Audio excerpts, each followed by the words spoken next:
Hello, Genies. Before we get started, Rich and I want to let you in on some even more exciting updates for our Patreon subscribers. As you know, Patreon is a site where listeners can pledge a small monthly amount, either $5 or $10, to support the cost of bringing you your favorite podcast. All patrons get early access to new CutOff Genes episodes before they're released to the public.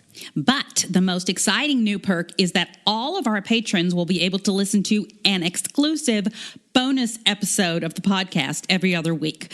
Topics include personal stories that I'm not ready to share publicly, conversations with family and friends. And sometimes we'll devote an entire episode to other subjects we love, like musical theater or classic television. Rich and I enjoy bringing you the CutOff Genes podcast, and it would mean so much if you would consider supporting our labor of love.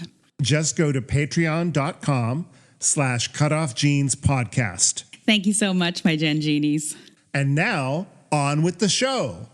Is your family tree a mystery? Are you fascinated by genealogy? Well, hip hip hooray, let's talk DNA with Julie. The truth is in your genes. In CutOff Genes. Welcome to CutOff Genes, the podcast that helps you find your truth using nothing but DNA.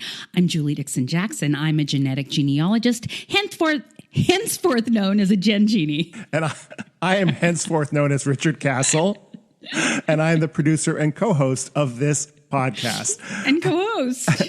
And co-host. Happy New Year, Julie, and happy beginning of the seventh season for us. Yes, it's the beginning of the seventh season. And happy New Year to all of our listeners as well. Yes, and thank you for your patience over the break. I had a very weird last 4 weeks. I'm sure. Yes. That just like it was one thing after another. It started with my almost 17-year-old Pomeranian jumping off the bed and dislocating his hip. Poor and baby. I had to rush him into 2 different vets, and he had surgery where they popped it back in, but then he had his ankles shackled together so that his legs wouldn't splay and it would pop back out again. Oh, poor thing. Oh, my So gosh. he spent the next few weeks just like, taking very tiny steps to a point where that was boring to him. And so his upper body strength built up so much from dragging his legs around. He was doing handstands. It was like, when puppies do that when they're eating, anyway, No, it was crazy. I'm going to try it now because I really need to build up my upper body. Yes. Shackle your feet together. It's amazing. It's amazing. So then a couple days before Christmas, it's the middle of the night, 3:00 in the morning, I hear what can only be described as a giant dumpster falling from the sky. And I get up and I look out my window with my bleary eyes, and I can't believe what I'm seeing. I see my car, the right side of my car, and then I see the bottom of a Jeep on its side next to it. On the Facebook page, you put that on. Yes. Yeah. Yes. And it was like, I didn't even know what I was seeing. It was 3:00 in the morning. And then I heard somebody yelling, asking if everybody was all right. And so there was a lady, I guess, that was in front of him that came back. So she called 911 and I called 911. Then I got myself together and went out there. This guy had a brand new Jeep. Brand new. It still had the paper license plates on it. Right. And he had been speeding through the neighborhood. I don't know if he was drunk or not. But he hit a car that was from somewhere else that was parked 2 cars behind mine and did extreme damage to that. Pushed that car into my son's car. Miraculously, there wasn't any damage to that. But then he went back and bounced off my car and then flipped. Ugh. So my car was totaled. Wow. Nobody was hurt. Nobody was hurt, amazingly. Wow.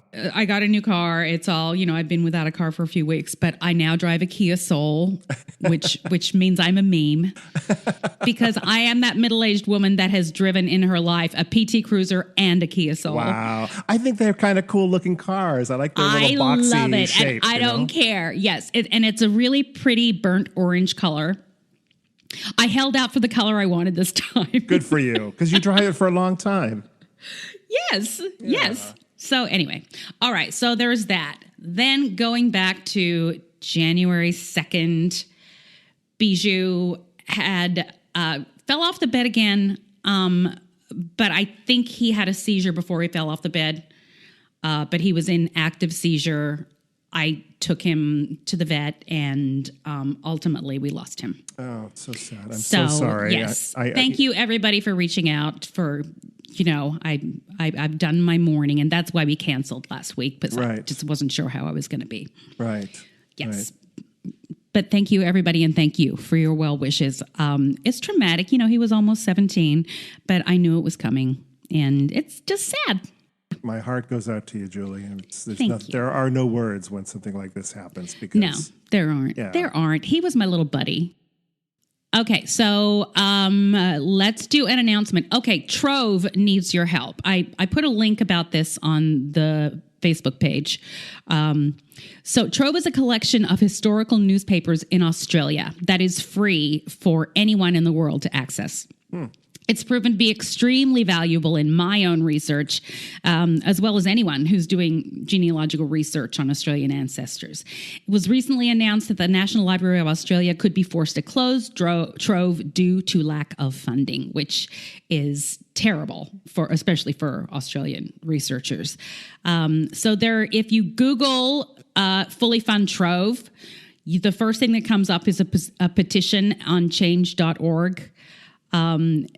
And to encourage the Australian government to fully fund Trove again. I see. So whoever has that opportunity to do that, even if you're not in Australia or from Australia, it's just, if you're a genealogist, it's a big deal. It sounds like it would be an invaluable resource. It is an invaluable. I've discovered so many things, including my relatives who have murdered people and stolen ships and, Oh my goodness.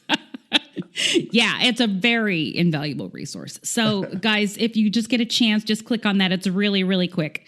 And hopefully it will make a difference because it's an important resource. Okay. Next little snippet. I was watching Finding Your Roots the other night. Mm-hmm. And Julia Roberts was one of the subjects, and discovered that she has a rather large NPE in her family, meaning misattributed parentage. Discovered that her second great grandfather was not who she thought it was. So she is not even a Roberts; she's a Mitchell. Yeah, it was interesting to watch somebody discover that in real time. As somebody, of the stature of Julia Roberts, because this happens to people all the time. But it was interesting to see it in real time and see her process that. I don't know why when you said that, I pictured like someone holding out the DNA results like in a little jewelry box, and she reaches over to touch them, and then they snap it closed like they did in Pretty Woman. This is where my head goes. Like, not so fast, Julia. Of course, it's where your head goes. Oh, that's hilarious. Yeah, referencing a movie from 1990, folks. Yes. Okay. The Boy in the Box story has been solved. Remember a while ago I talked about it, and I was like, this is something that has genetic genealogy written all over it. Yes. He was a little boy who was discovered in the 50s. In 1959, I think. That's still the 50s. But so he was this little blonde boy that was discovered there, and there have been, over the years, there have been theories about it. And finally, Identifinders International got a hold of the DNA, and they identified the little boy as Joseph Augustus Zarelli. And I was watching the news conference when they were identifying it, and they said that they didn't want to say who his parents were because he has living siblings and, a privacy issue. So, of course, like any genealogist, I immediately went to Ancestry and built out his tree as much as I could, just by his name and his birth date, because they gave the birth date. I see. He clearly wasn't a Zarelli in life. Meaning he wasn't, it's been disclosed that his father was the Zarelli and his parents were not married. Okay. So his mother raised him, but she still gave him his biological father's last name. Oh, I see. Yes, but we don't know anything else about the circumstances or anything like that. So he was discovered in a box, but was the kid ever reported missing? No. That was why it was such a mystery. And if he was from this family, at first I thought it was like a really well-to-do family or something like that, and they were trying to protect somebody. Right. But no, the father was not in this child's life. But even but so, his isn't birth that amazing? certificate had both people's names on it. Okay. But still, like, imagine that your kid goes missing and you don't tell anybody. Like, it's amazing. I mean, there's a chance maybe she gave him up after the fact for adoption, or he was in like some kind of a foster home situation that was abusive. He was obviously abused. Yeah. Well, somebody dropped the ball somewhere, clearly. Yes, you yes. know. So I'm sure there's going to be more information about it as the weeks go by. But we don't know. There's still a lot of mystery to it. But so that being said, I want to talk about how genetic genealogy was used to identify the purported killer of the 4 students in Idaho, in Moscow, Idaho. Yeah. So the best way to do this is I'm going to reference an article that was an interview with Cece Moore. Now, Cece is not the one that worked on this, but she broke down how they probably did it. What I read was that they found a sheath of a knife at the murder scene, and that they were able to get some DNA off of like the snap or something of that, and that they found the suspect via his car, and that they got his father's DNA from something in the trash. Yes. Okay, first of all, I want to talk about the disinformation about this, that people, every time it's on the news, the people talking or the reporters give incorrect information. They always talk about the DNA being uploaded to public websites like Ancestry and 23andMe. The fact is, it's never done through Ancestry and 23andMe. They're like Ancestry and 23andMe, but they're not. It's illegal to use Ancestry and 23andMe. It's usually GEDmatch. So that's the first thing I wanted to talk about, that whenever you hear it, and that's, every time they say it, there's millions of people being given the wrong information and thinking that their DNA is being used in law enforcement, but it's not, unless it's on GEDmatch and you opt in to let it be used on GEDmatch. Yeah, we talked about that on the podcast. Yep, and it's still happening. Okay, so Cece Moore, chief genetic genealogist of Parabon Nanolabs, and the founder of DNA Detectives, talked to whoever this person was, and she broke down the steps of how they did this. So, step 1, finding the sample at the scene of the crime. The first step is finding a DNA sample. In the Idaho case, the alleged crimes were so physical and brutal that it would have been easy for the killer to accidentally leave their own blood. If this is the killer, then I'm sure he tried very hard not to leave behind a sample, given his background in forensics. But it's almost impossible not to, even if he was suited up like Dexter. Really? Wow. Yes. When you're in a frenzy stabbing someone, it's extremely common for the knife to slip and for you to get cut. Even if he had on gloves, we also know that one of the victims put up a fight for her life, or the fight of her life. If this is true, she maybe was able to scratch him and they could have collected DNA from her fingernails. This is before we discovered the knife sheath. Mm-hmm. So she is not referencing the knife sheath, but we know since then that was what.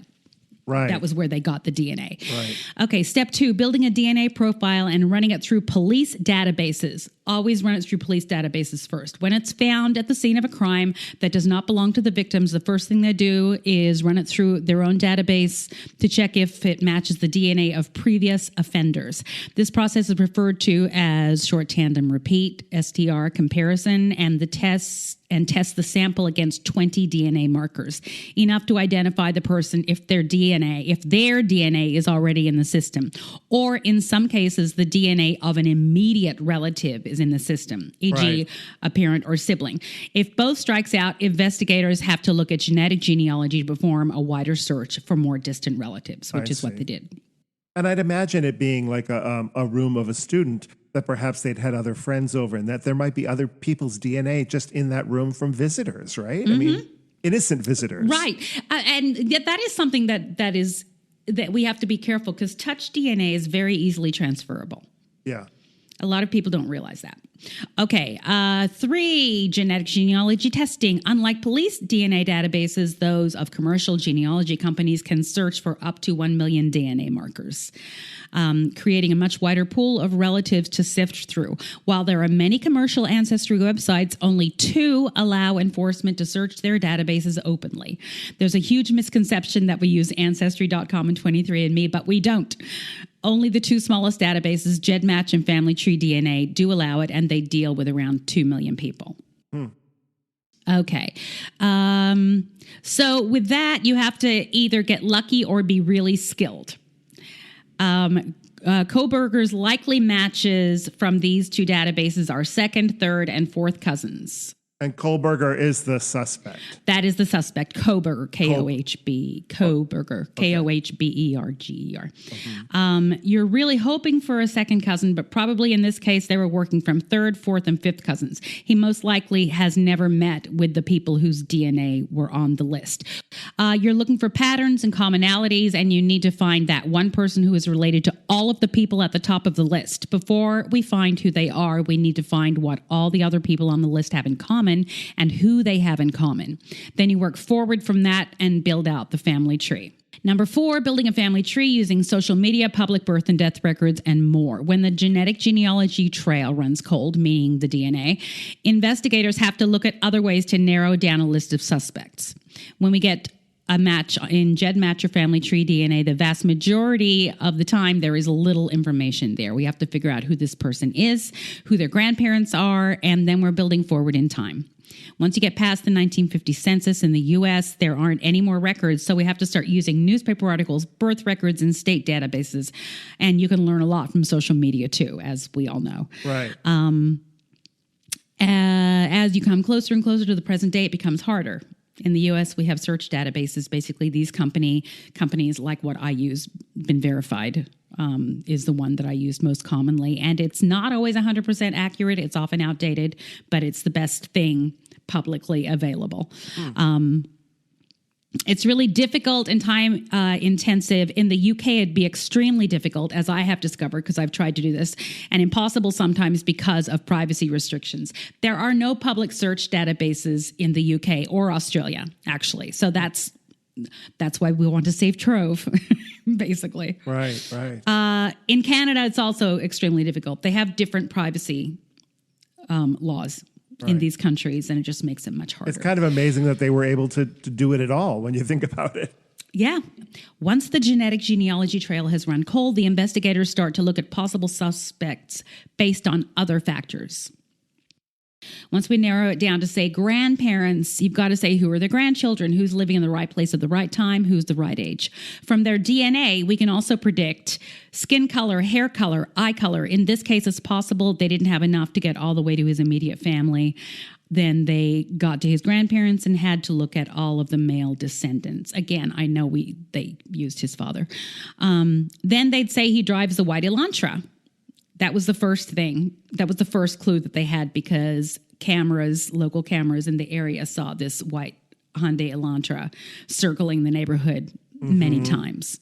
And he returned the next morning at like 9 a.m. And yeah, he did. Before the police even were called. They always return to the scene of the crime. I guess so, yeah. Yes. That was fascinating. Yes. Yeah, it's weird. Yeah. Nailing the suspect by collecting their DNA secretly to compare it to the sample found at the scene. All right. So that's what they did. Now it's becoming clear. So once they figured out the Hyundai Elantra and the relatives and who had a Hyundai Elantra and how close that person lived to the victims, was when they tracked him, and they started tracking his Elantra across the country to going to his parents' place. Then when he got to his parents' place, they used garbage from his parents' place and they got his father's DNA. Yes. Yeah. And that was how they were able to do it. Fascinating. What they get arrested for, once law enforcement has collected their DNA surreptitiously and compared it against the sample found at the scene using only 20 markers, and the lab says this is a match, hopefully then they can arrest, prosecute, and hopefully convict. Now, this is important. The genetic genealogy portion is not presented to the jury. It's not something that needs to be explained in court because it's only a tip. Okay? So even though we know it's correct, we don't want it to be presented in court because then it's going to get harder and harder to use genetic genealogy to convict people or to find people. Does that make sense? They want, it's a tip that law enforcement can go on, and then all of the work that they do after that is what builds their case. They don't want it to rest solely on the DNA, is what you're saying. Correct, because that is going to start breaking down the validity of DNA. I see. Oh, interesting. Wow. Yeah. We leave our DNA behind everywhere. Once you've been identified as a potential suspect, they are going to get your DNA. Moore said this case highlights the need to run genetic genealogy testing immediately after an unidentified sample is collected from a crime scene. She says, I've been advocating for using investigative genetic genealogy as soon as they don't get that first hit using the police databases. It looks like that's exactly what they did here. It can stop criminals in their tracks and prevent other people from being hurt. This can stop serial killers and rapists because we can identify them after the first time. This could have been a Ted Bundy or a Zodiac killer. Wow. That's a really good point. True. We'll never know. Yeah. Yes, Thankfully. that once, yes, that we should, it shouldn't just be cold cases. Wow. It just needs to be a standard, a standard procedure. Well, we'll be watching this case because it's fascinating. Shall we take a break? Yes, we shall. Okay. All right. If you're enjoying our podcast, please subscribe, rate, and review, or consider supporting us on our Patreon page, patreon.com/CutOff Genes Podcast. Now back to Julie and me. All right, we're back. I have a trenches for the ages. I don't know if it's for the ages, actually, but you're really setting yourself up here, Julie. That wasn't smart, was it? Okay, so this is a trenches that, in hindsight, I'm face planting because I kind of made a rookie mistake. Spoiler alert! You'll see. Okay. Anyway, it is resolved, thank God. So in December, I think starting November into December, probably in December, I had this client named Ron, who was born in Wisconsin in 1955. He was Ron Bjorgi? Ron Bjorgi. No, I'm not going to say Ron Bjorgi because I need to use that name for other things. Okay. Yeah. He was born in Wisconsin in 1955. He was a late discovery adoptee. And I don't think he discovered he was adopted until after his parents were passed, or maybe one. I'm not sure, but he was a late discovery. Okay. And he petitioned the state for his records. He got his non-identifying information. And as you know, often the non-identifying information is not correct in order to throw off the trail. Okay. So I take that with a grain of salt, but it's always there as a guide, if you will. There was also a note in there saying that the maternal grandmother, or his biological mother's mother, knew his parents, and that is how the adoption happened. Okay. But again, I think obviously his parents must have been deceased when he got this stuff. So what happens traditionally is that they won't give you identifying information. Wisconsin definitely won't, but they will reach out to the biological parent if they are still living and to see if they are willing to have contact. And they reached out to her twice and she said, no, absolutely not. And the second time she said, why is he harassing me? So, yeah. So at that point I had to tell him that, this, even when I do figure out who she is, all I'm probably going to be able to give you is family history and, extended family stuff. But you need to set yourself up for her not wanting contact. Right. So he had lots and lots of matches, including a first cousin match. And after several hours, I was able to determine 2 sets of grandparents, a maternal side, a paternal side. I didn't know which one was which. On the side that had the first cousin, I determined that those parents only had 2 children, 1 son and 1 daughter. Now, the daughter appeared to be the mother of the first cousin. All right. So that leaves the only other option, the son. Oh, okay. So it was pretty straightforward on that side. Now, on the other side, those parents had 2 daughters and a son. So in my mind, it had to be one of those 2 daughters. Both of them, the youngest was 4 years older than the mother in the non-identifying information, which is very suspicious. And that gave me pause. But again, keeping in mind that sometimes incorrect information is in there. Yes. But it also was enough to I was saying, I think this has to be it, just based on the children that they had. And from all of the research that I've done, I think this is what it is. But I told him to take a 23andMe test because we might be able to get clearer information from one person that tested there. Maybe a half sibling has tested or, before anything else happens. Okay. So he agreed to do that. In the meantime, he actually reached out to the potential father who I had identified. And let me tell you, one of the reasons why I thought that was probably him was his yearbook quote said...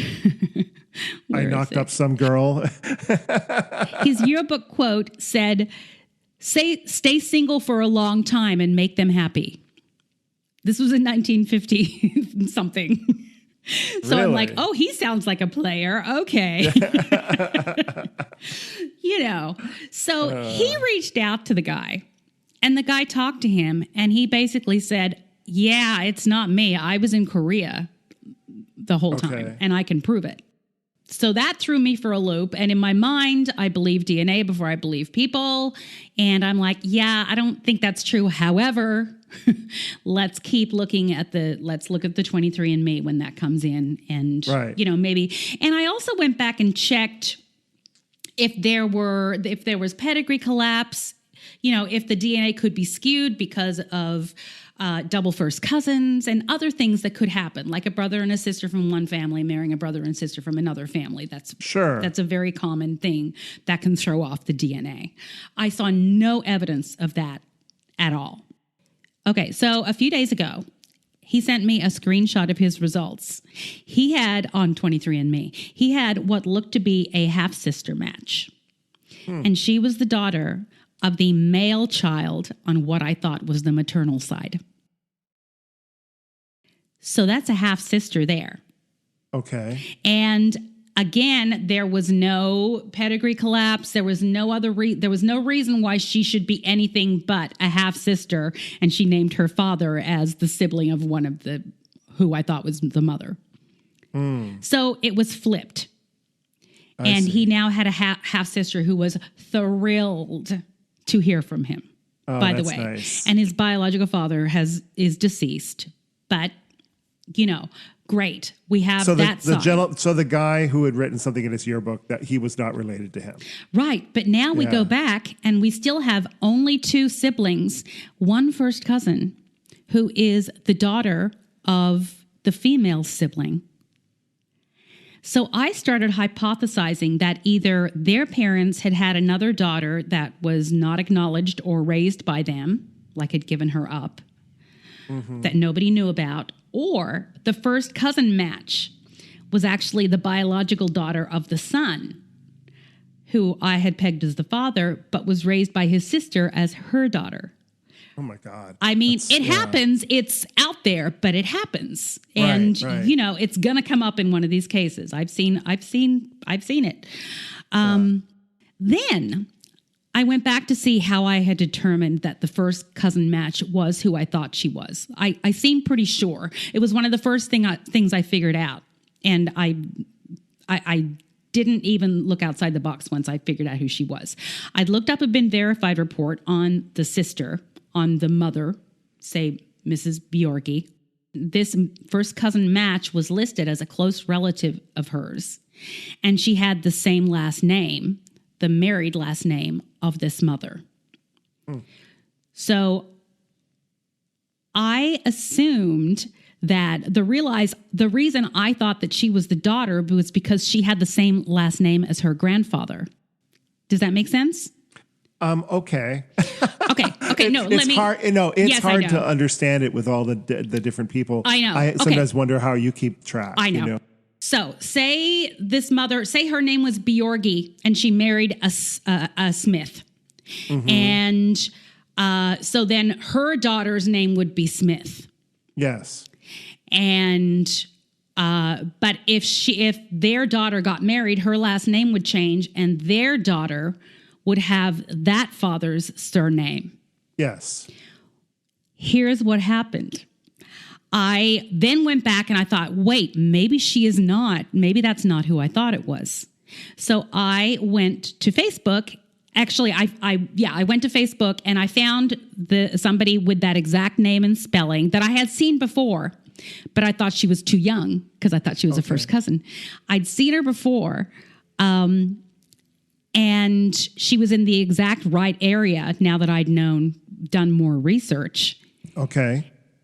And I friend requested her on Facebook and messaged her, and amazingly, she responded almost immediately to me. Which never happens. And I said, are you the Susie Smith that did an ancestry DNA test? And she said, yeah, I did that a while ago. And I said, okay, was your grandmother Lois Smith? Let's do it that way because she has the same last name as her. And she's like, yeah, she was. Or she is. So what had happened was that, and I hadn't taken it into account, that Susie Smith's mother had her out of wedlock. So her surname was the same as her mother's maiden name. And so that name passed down from her grandfather. And that is why I thought she was a first cousin as opposed to a half niece. Because it is perfectly feasible. I mean, it's a rookie mistake in that amount of DNA. If you could be a first cousin, you can also be a grandparent or a half niece or nephew. I see. Not everybody always gives the last name of the man if they don't marry. Right. Yeah. Right. Well, yes. And in this case, she didn't. She was raised with her grandfather's last name because she did not have a father in her life. Right. So that right there blew the whole thing wide open. And I knew that this girl's grandmother was the mother. Yes. Wow. And is she still alive?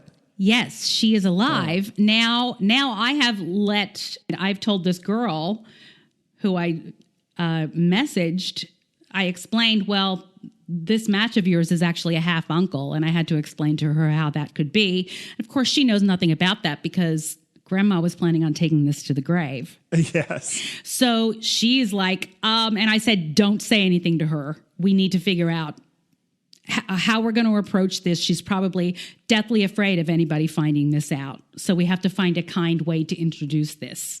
Right.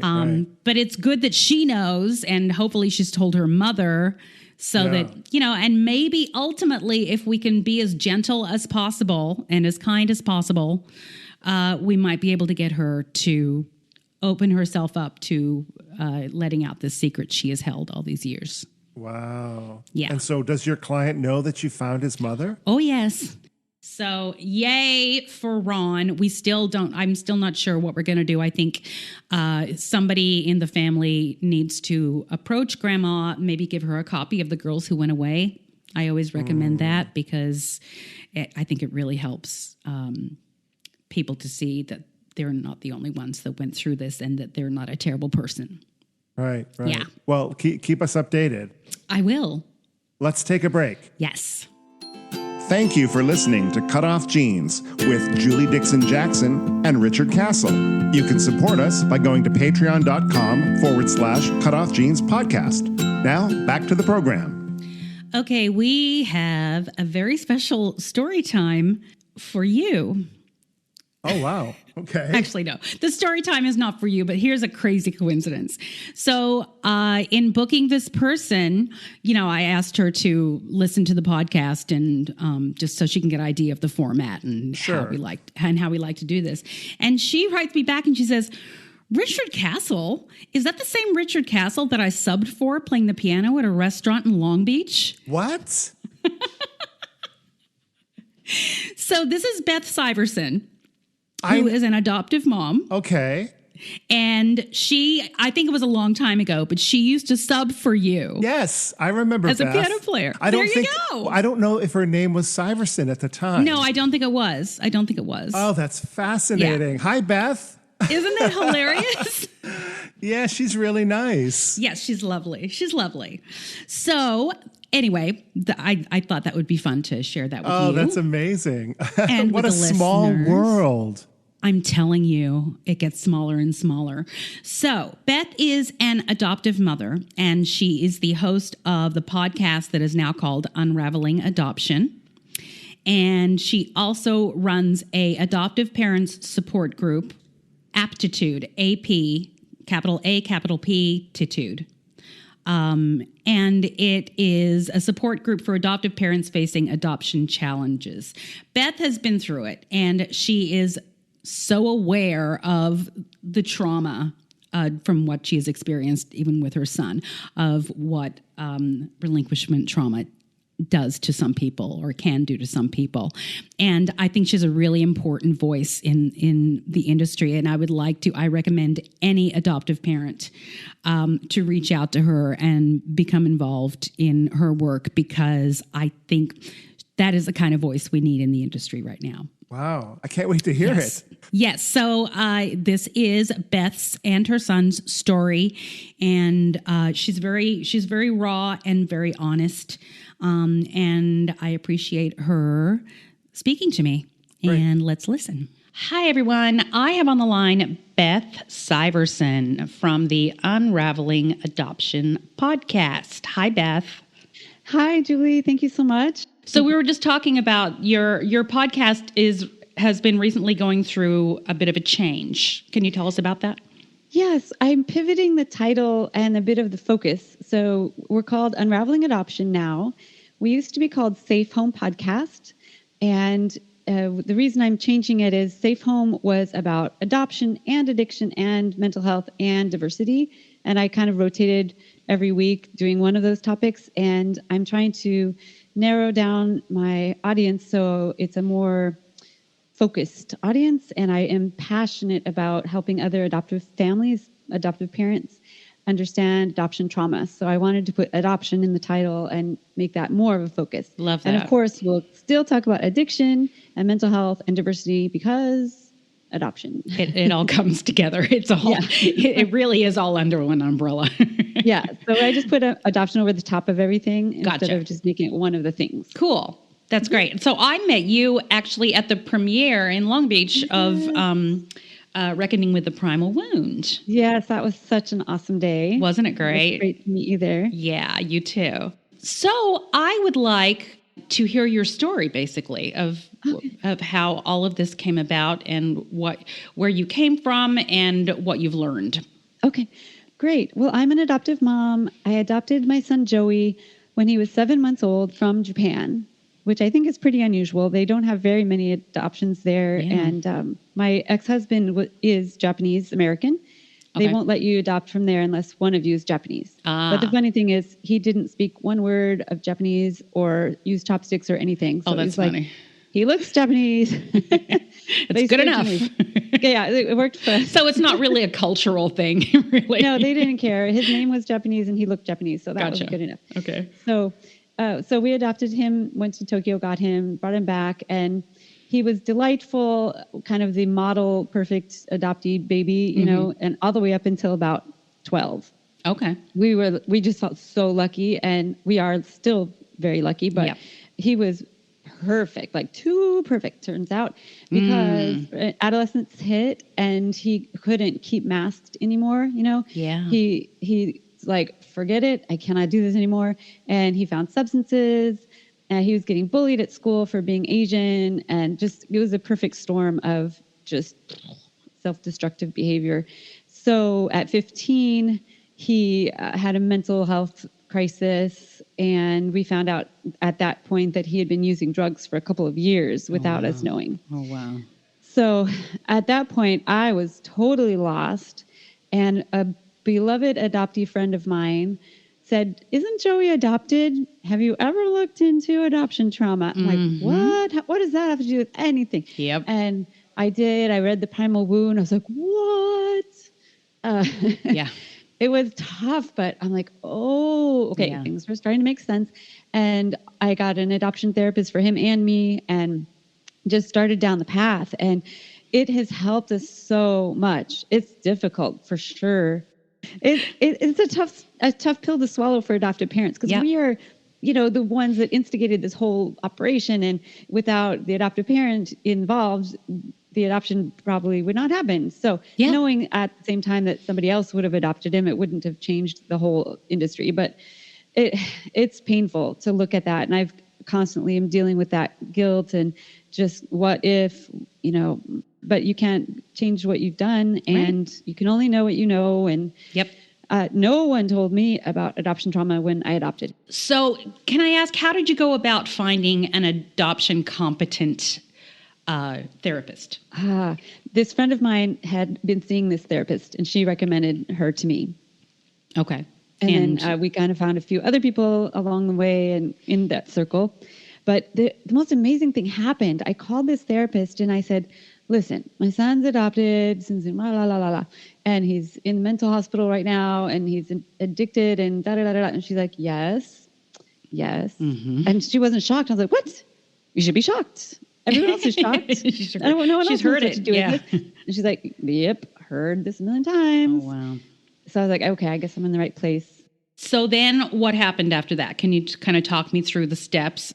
Yeah. However So you want after to. that, there was a bit of an awakening period for both of us. And then COVID happened. And then he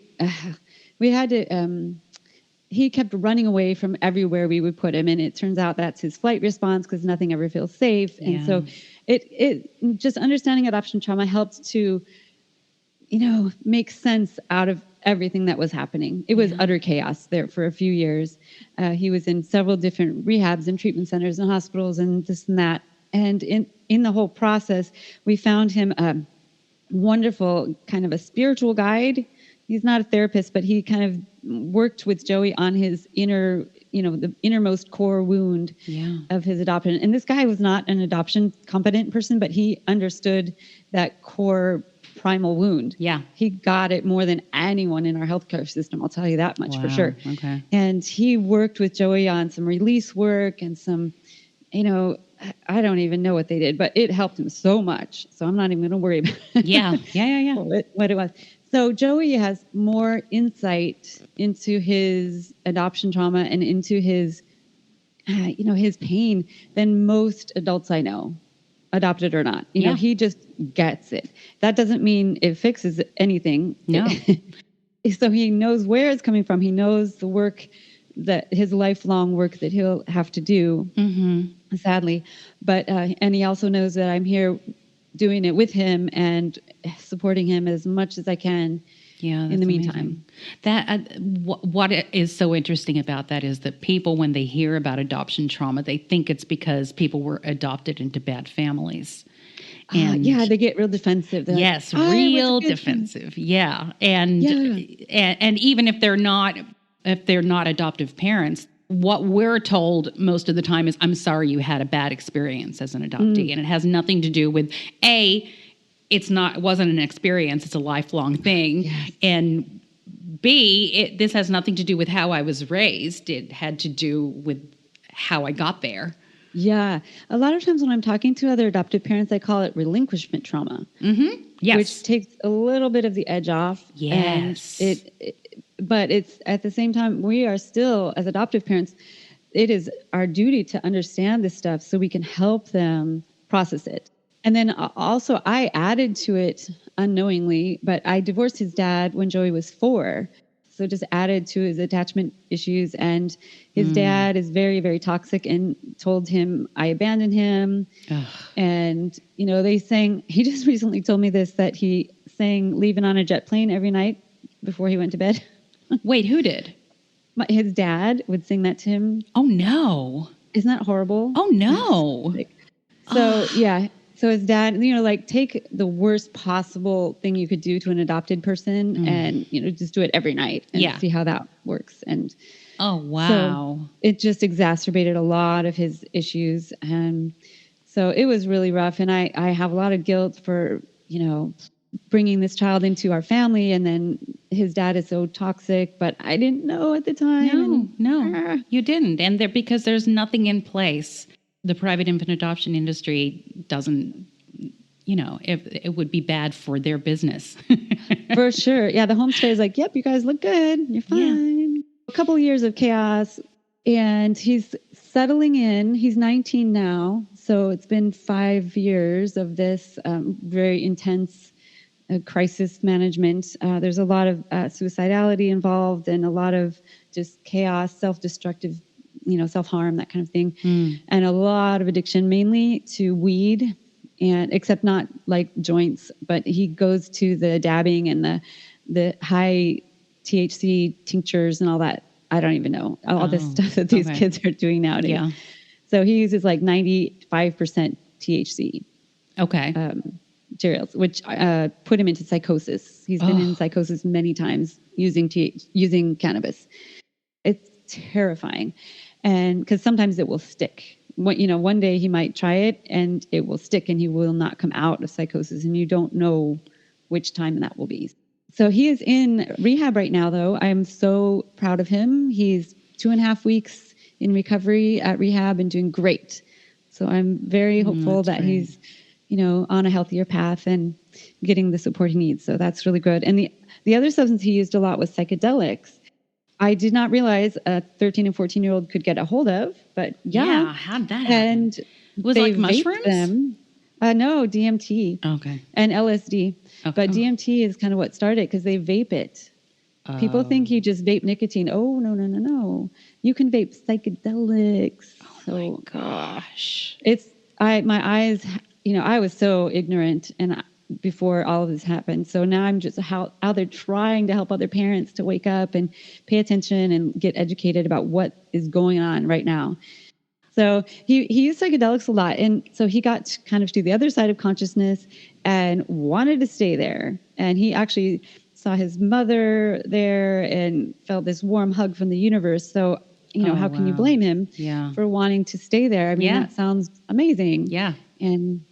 But he luckily was unsuccessful staying there. And so he's back in regular old boring, life and trying to adapt and adjust. So he's probably going to have a lot of lasting effects. He gets flashbacks from all the substances he's used. Oh, but I'm so sorry. I know. It's a lot. It's a lot. He is so smart and wise.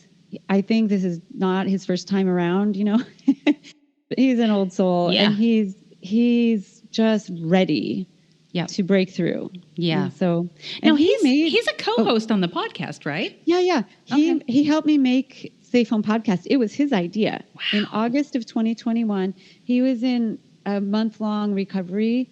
I didn't know it was only going to be a month long, but he was in this recovery. It was amazing. He went back to school. He started baseball again. And he's like, Mom, we should do a podcast and help other parents and other teens understand what is going on with drugs. And adoption was kind of in the mix, but not our super big focus at the beginning, but it's mostly drugs because we felt like most parents like me were super clueless. So our first several episodes were one drug apiece. So what I always tell people, if you're listening and you have any kids or tweens or I don't care, any childish type person, lock up all of your meds. your prescriptions and your OTC, because they will take anything. My son used hand sanitizer. Oh, wow. He, just drank a whole bottle of hand sanitizer to get. Oh my gosh. They'll use anything. So just lock it up. Yeah. Lock it up. So anyway, those are the kinds of things we wanted to help with. And we ended up talking to a lot of adoptees, and he ended up relapsing about a month in. Okay. And so I'm like, Joe, what do you want to do with this pod? Do you want me to put it on hold? Do you want me to keep going? He's like, no, Mom, I want you to keep going. I want you to bring in guests if you need, and I want you to talk about relapse. So we did. We've had several episodes about relapse, one of which he was in relapse, cogent and able to talk to me, but like in active use. Oh, wow. If that makes sense. Like not at the moment of talking, but in relapse mode. And I think it's one of our most powerful episodes because we don't hear from those people ever, really. Yes. And he's still there. He had things to say. Yeah. He's in there. And then I brought in lots of guests about substances and about mental health and about adoption. Okay. So that was August 21, we started that. So we're on like 74 episodes of that. And now I'm switching to unraveling adoption because I want adoption to be in the name, and I want to focus each episode on some sort of topic around adoption. Yeah. I really appreciate that because I think there need to be more of you out there. I have many friends who have adopted, and I don't really talk to them about adoption, but a lot of them I know listen to me. And I really have seen a shift in the way that before they adopted, but they are definitely mindful of the issues. I watch younger people than me that are adopting, and I hand them The Primal Wound, which they are very appreciative of, and they are getting much better education than I did. Maybe because I went to Japan, but domestically, I think it's still woefully. It's still very lacking, but it's getting better. Yeah. And I'm hoping to fill that need in the space that other adoptive parents might listen to me before they might listen to an adoptee, another peer, Yes. I think it's so important. Your voice is so important. Oh, and I could tell you about the group that I have. So this all started with the podcast, and now I do a lot of events and speaking and stuff. But one of the things I wanted to do was create a support group for adoptive parents, and it's called Aptitude Support Group for Adoptive Parents Facing Adoptions Challenges.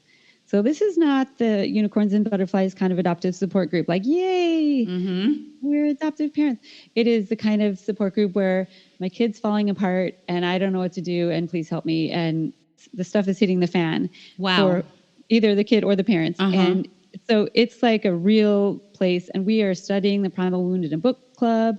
And we are bringing in guests once a month to speak just to us adoptive parents. Okay.